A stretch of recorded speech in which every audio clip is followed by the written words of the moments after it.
E aí pessoal, tudo bem com vocês? Eu sou Jax Rodrigues e esse é o canal Fatos Passados.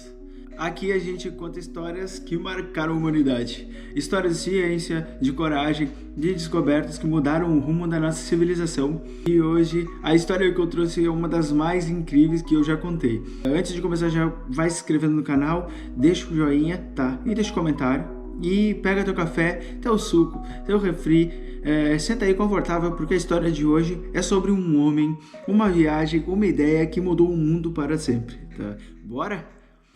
Há cerca de 150 anos, um homem silencioso e meticuloso publicou um livro que não trazia armas, não proclamava impérios e não prometia salvação.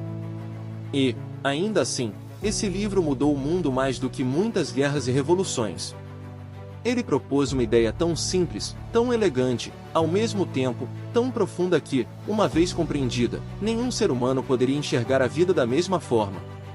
A ideia era esta: todos os seres vivos, das bactérias invisíveis às baleias gigantes, dos pinheiros milenares a você e a mim, compartilham uma história comum. Uma história de mudança lenta, contínua e implacável. Uma história de adaptação, de sobrevivência e de transformação. É sobre essa história que eu quero conversar com você hoje. Então vem comigo, porque essa história é boa demais. Então vamos começar pelo começo. Pensa comigo, como era o mundo antes de Charles Darwin? Era um mundo bem mais quadrado, sabe? Na visão dominante é que Deus tinha criado todas as espécies exatamente como elas são, em 6 dias, e pronto. Cada bicho, cada planta, cada ser humano foi feito de um jeito que tá, sem mudança nenhuma, sem evolução. Era uma visão fisicista e imutável, tá? As pessoas acreditavam que cada espécie ocupava um lugar fixo e uma hierarquia sagrada, tá? Existia uma ideia da chamada grande cadeia do ser, uma escada imaginária onde os seres iam do mais simples, tipo uma pedra, até os animais, depois o homem e por fim os anjos. Tudo no seu devido lugar, sem mistura, sem transformação, e isso era confortável, né? Dava ao ser humano o papel central no universo e explicava a diversidade da vida como obra de um criador divino.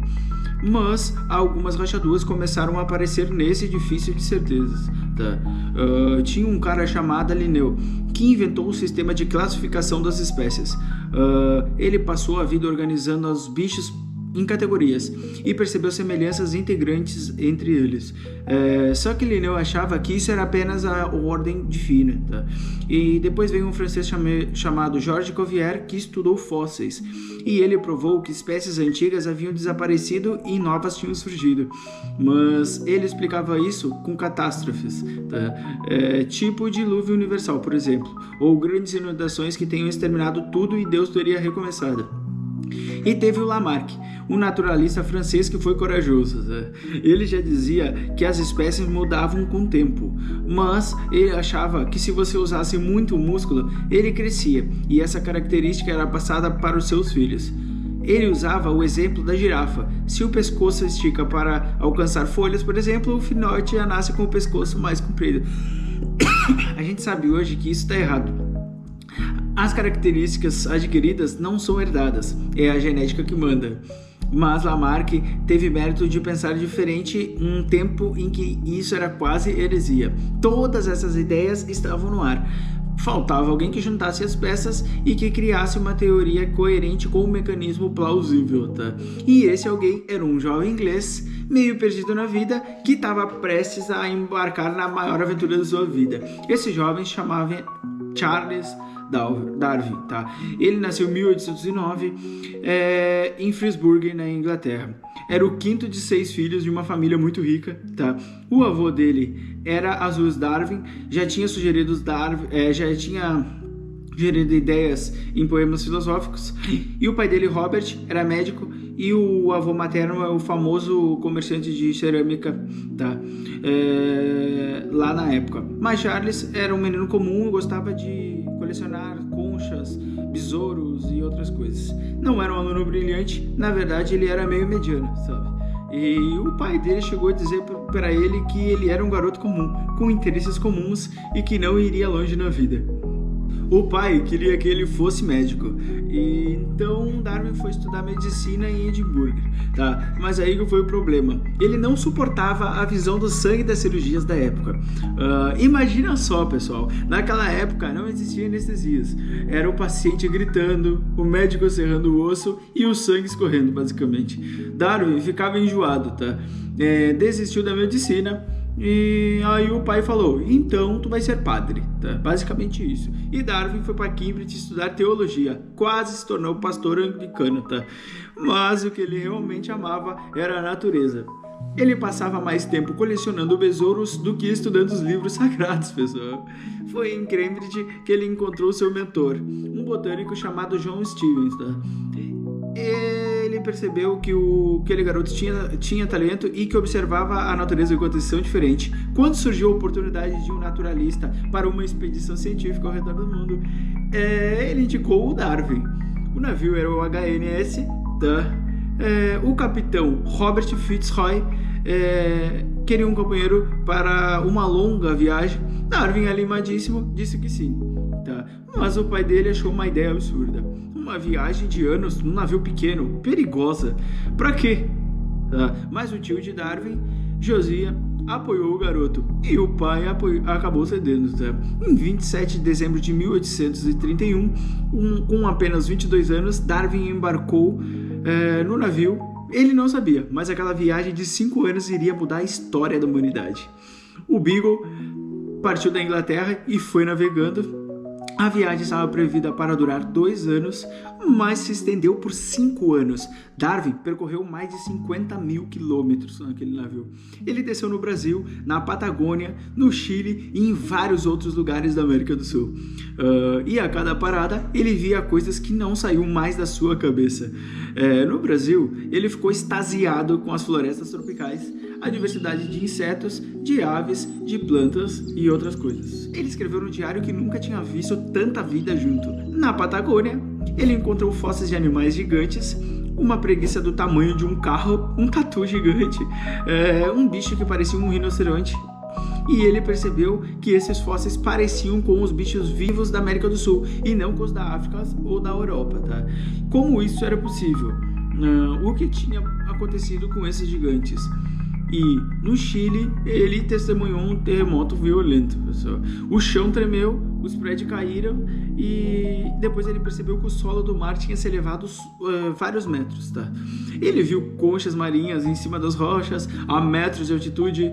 Ele entendeu que a Terra não era estática, que as montanhas se erguiam, tá? Os continentes se moviam e as paisagens mudavam. E aí ele pensou, se a Terra muda, por que a vida não mudaria também? Mas foi em um lugar específico que tudo se encaixou. Um arquipélago vulcânico no meio do Pacífico, a cerca de 1000 quilômetros da costa do Equador, as Ilhas Galápagos, tá? O Beagle chegou lá em setembro de 1835 e Darwin encontrou um verdadeiro laboratório da natureza. Primeiro, as tartarugas gigantes. Cada ilha tinha tartarugas com casco com formatos diferentes. Em algumas ilhas, o casco era em forma de sela, tá? Permitindo que a tartaruga esticasse o pescoço para alcançar as folhas mais altas das árvores ou outras coisas, tá? Em outras, o casco era arredondado e elas se alimentavam de vegetação rasteira, tá? O vice-governador das ilhas, um cara que cuidava das tartarugas, disse a Darwin, olha, eu consigo te dizer de qual ilha veio cada tartaruga só de olhar o formato do casco. Darwin ficou perplexo, tá? E isso significava que cada ilha tinha sua própria versão da mesma espécie.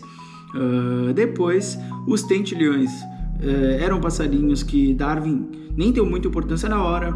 Ele coletou vários para ele, pensando que eram espécies diferentes, mas quando voltou para a Inglaterra, um especialista analisou, descobriu que todos eram os tentilhões, tá? Só que cada um tinha um bico diferente. Uns com bico grosso para quebrar sementes duras, outros com bicos finos para pegar insetos e outros com bico curvo para arrancar frutos de cactos. Todos vieram de um ancestral comum e se adaptaram a diferentes lugares. Darwin escreveu no seu diário que cada ilha tinha sua própria versão de cada espécie. Ele começou a se perguntar, será que todas essas espécies surgiram de um ancestral comum que chegou às ilhas há milhares de anos? Será que cada população, isolada em sua ilha, se adaptou ao seu ambiente específico? Será que, com o tempo, essas diferenças se acumularam a ponto de se tornarem espécies diferentes? Ele não tinha certeza, tá? Mas a ideia já estava plantada. E ela cresceu na cabeça dele como uma semente. Darwin voltou para a Inglaterra em outubro de 1836. Ele era famoso no meio científico, as coleções que ele enviou durante a viagem foram muito elogiadas, mas ele guardava um segredo tão grande que ele guardou por 20 anos. Em seus cadernos, especialmente no famoso Caderno B, Darwin já havia rabiscado a primeira árvore da vida. Ele desenhou um diagrama que desenhava como todas as espécies poderiam ter se ramificado a partir de um ancestral comum. Uma imagem tão simples e tão revolucionária que ele mal ousava mostrar a alguém, mas Darwin não publicou. Ele ficou calado, tá, por 20 longos anos. Ele guardou essa ideia, compartilhando apenas com alguns amigos íntimos. Por quê? Vamos pensar. Primeiro, ele sabia que a ideia era explosiva, tá? Ela contradizia a narrativa bíblica da criação. Colocava o ser humano não como o centro do universo, mas como apenas mais um ramo da árvore da vida. E isso ia contra tudo que a sociedade vitoriana acreditava. O livro começava com uma frase simples, ao embarcar no HMS Beagle como naturalista, tá? E terminava com uma das frases mais bonitas já escritas na ciência. A grandeza dessa visão da vida, com seus poderes diversos, tendo sido originalmente atribuída de algumas formas, uma a uma, e enquanto esse planeta tem gerado segundo a lei fixa da gravidade, a partir de um começo tão simples, não teria outras formas. As mais belas e mais maravilhosas têm evoluído e continuam a evoluir. O sucesso foi imediato, tá? Mas a reação também foi intensa. A igreja condenou o livro. O bispo de Oxford, Samuel Wilberforce, escreveu uma crítica arrasadora. A rainha Vitória, quando leu, disse que a ideia era desagradável. Jornais publicaram charges mostrando Darwin com um corpo de macaco, vocês acreditam? E as pessoas riam, mas também ficavam assustadas, tá? Um dos momentos mais famosos da história da ciência aconteceu em um debate em Oxford em 1860. Tá? Wilberforce, que era um grande orador, atacou a teoria em um momento de deboche, perguntou a um jovem biólogo que defendia Darwin: você descende de macacos pelo lado do seu avô ou da sua avó? Huxley, que não era de não se calar, respondeu com uma das frases mais marcantes da história: eu preferiria ser descendente de um macaco do que de um homem que usa seus dons para ridicularizar a verdade. Tá? A plateia explodiu. Mulheres desmaiaram e... sim, parece coisa de filme, mas realmente isso aconteceu. E a partir daquele momento, a teoria da evolução deixou de ser uma ideia marginal e se tornou um debate público. Mas, apesar de todo o apoio, também houve muitas distorções, tá? E é importante falar sobre isso. Darwin nunca usou a frase sobrevivência do mais apto, tá? Essa expressão foi criada por um filósofo chamado Herbert Spencer, tá? Darwin acabou adotando em edições posteriores, mas sempre com ressalvas, tá? Darwin também nunca defendeu que a evolução justificava racismo, exploração ou guerra. Pelo contrário, ele era um abolicionista convicto. Ele via a empatia e a solidariedade como características humanas que também foram selecionadas pela evolução. E, infelizmente, muitas pessoas distorceram a teoria para justificar o chamado darwinismo social.